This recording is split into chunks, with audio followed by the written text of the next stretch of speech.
Are you looking for an affordable Florida home where you own your own lot, but you also want a community with lots of activities and lots of amenities? Have you looked at the villages and thought, I want something a little smaller and a little cheaper? Stay tuned.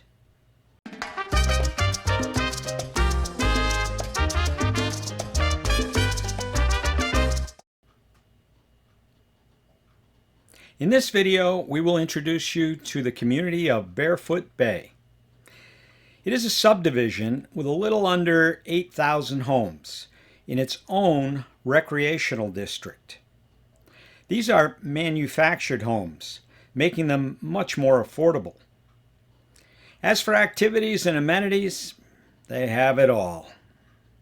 You can also find rentals in Barefoot Bay, allowing you to try before you buy. Once we've seen the community, we'll discuss the costs involved in living here. Hello, I'm Russ Watson. I created Florida Manufactured Home Living to enrich the lives of manufactured homeowners and educate the public on its benefits. Let's dig in. Barefoot Bay is located midway between Melbourne and Vero Beach. Major medical facilities are located nearby in Sebastian, Vero Beach, and Melbourne, making this a great location for those who need to be near medical care. The theme parks around Orlando are roughly 85 miles away via major highways. Or, to avoid traffic, you could take the shortcut. My wife's favorite restaurant, Rib City, is right up the street. The city of Melbourne offers major shopping centers, entertainment venues, and a regional airport. The historic downtown district offers street-side cafes, local shops, and galleries. It is also home to one of my favorite restaurants, Meg O'Malley's Irish Pub. Over the bridge from Melbourne is the beachside town of Indialantic. Here there are numerous access points to beautiful beaches and a large park with free parking open to the public. Or, to the south of the community, you can take the bridge to Hutchinson Island and more beautiful beaches, as well as a private beach owned by the recreational district. Barefoot Bay is the largest unincorporated, deed-restricted, manufactured home community and recreation district in Florida, with a population of around 12,500. The oldest community of this type is Trailer Estates in Bradenton, built in the late 1950s. So what the heck is a recreation district? It's a group of properties that are joined together under a charter from the county to acquire and operate recreational facilities for the property owners in the district. It is also a deed-restricted community, meaning there are rules you must follow. Compared to most parks, these are minimal. The complete set is posted on their website. The link is in the description below. Let's take a look at the facilities. The Clubhouse complex is huge. It is home to a constant flurry of activities and houses a pool bar and lounge. Weekend parties are hosted starting Friday night and going all the way through Sunday. The activities calendar and weekly reoccurring events schedule, both of which can be seen on their website, are packed almost every day with things to do. There are 2 additional pools in other parts of the community. They have one of the most unique shuffleboard arrays I've ever seen. They also have facilities for lawn bowling, bocce, horseshoes, and basketball. The tennis court and pickleball courts are adjacent to each other and look in excellent condition. Around the corner is a handball and racquetball court. It too looks pristine. This complex truly has it all. There is a lakeside stage where band concerts are regularly held. There's a rec room for meetings and events. In fact, the list is far too long for this video. You're just going to have to come see it. But wait, there's much more. Within the community, there is a convenience store, a restaurant, a bakery and ice cream parlor, and other small shops and medical offices. Valley National Bank has a branch within the community. The community also has its own water and sewage treatment district. The plant is actually located on the north end of the property. The community runs a citizen patrol in association with the Brevard County Sheriff's Office. In another area of the park lives a senior softball field, complete with grandstand and clubhouse. Next to that, the members of the Green Thumb Garden Club grow vegetables in their community garden.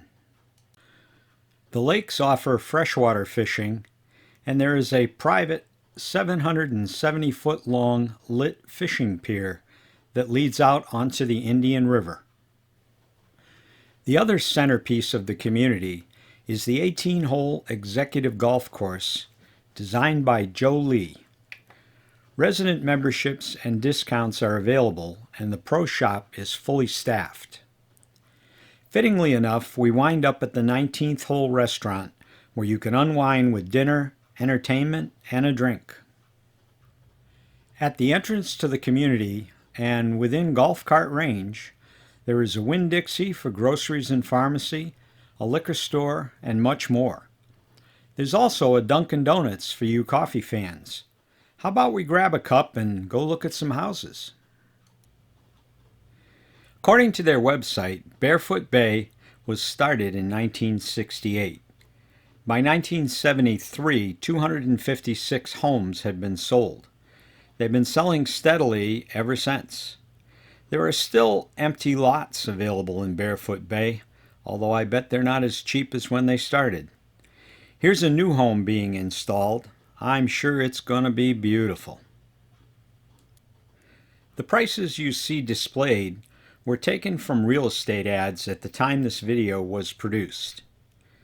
I think homes in here must sell quickly because almost all the deals I looked at were pending. According to website Realtor.com, the median sold home price here is about $150,000. Like any community, though, there's a range from fixer-upper to the local McMansion. I'm just going to show you a few to give you a feel for the neighborhood. Empty lots listed for between $30,000 and $40,000. Once we finish the tour, I will cover the cost to live here, and I think you will see why this is an economical alternative to the mid or higher priced land lease parks and almost any resident-owned co-op. One thing to keep in mind, these homes are real property. As such, they qualify for conventional mortgage, FHA mortgage, or VA financing. Mortgage programs intended to help those on lower incomes should apply as well. While the emphasis might be on retirees, this is an all-ages community. There are facilities and activities for kids as well as older adults. School information is listed on their website. There are several real estate organizations that list homes here. Just Google Barefoot Bay Homes for Sale, and you will quickly have quite a few to look at. If you're even close to ready to buy, establishing contact with a few agents and letting them know what you're interested in is a great idea. Ask them to call you as soon as a listing becomes available in your price range and that meets your needs.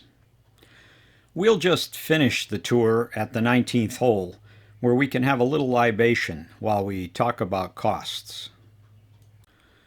Let's look at a couple homes as examples. The numbers here are from Realtor.com, who provide some great data on every home they list. A link to their site is in the description below. First, we have the mortgage. This will change with interest rate, down payment, and term. Realtor.com has a calculator built into their listings, making this an easy thing to figure. These examples came from a couple homes listed in Barefoot Bay. VA financing or FHA programs may provide a zero down payment option and/or more favorable terms. I've included a couple links in the description. Utilities will vary upon usage. Water and sewer rates come from the district. The electric estimate is an average I gathered from resident posts on the topic. There are other expenses to consider, but they may vary greatly with personal choice. Mortgages might appeal to those looking to spread out payments over IRA withdrawals or folks without a ton of capital.